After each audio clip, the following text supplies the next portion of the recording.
Aikari aitura ria Kabiru tauni ni Nanyuki ni marateta kurumirira mihango ya wendi wa kagoto iria koretwo igithie na mbere hakui na micii yao makiuga ni umatwarite hathara nene.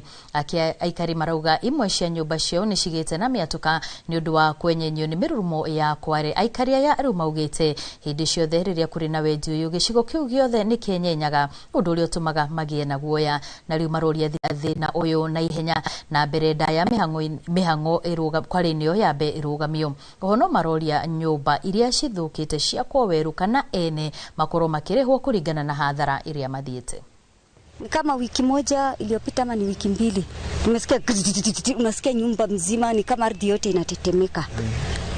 Unasikia ardhi inatetemeka, basi unasikia tu kitu imelipuka tu.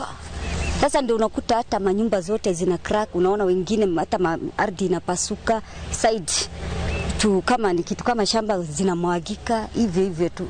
Ni manyumba mingi tu zimeharibika hata huko. Tunasumbuliwa na huyu mzee anaitwa Modhuri kwa sababu ya balut kutetemeka. Sisi watoto hata saa nyingine hatuna amani kwa sababu ya watoto kushtuka anytime, dakika hatuwezi kaa na amani, watoto hawezi soma kwa amani. Tunaomba serikali itusaidie.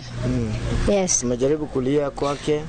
Tunamwambia kila kitu, lakini bata anatuambia sisi tumejenga manyumba za umaskini. So yeye anajiweza. Sasa ndio anatusumbua sana. Ya nyumba inarukaruka, unasikia hata watoto wanasema luka nini sasa inaendelea. Sasa unaona mambo kama hiyo. Tungependa sana wajue tuko na shida hizo explosives, sababu kila mara unasikia nyumba kuna tetemeka hivi.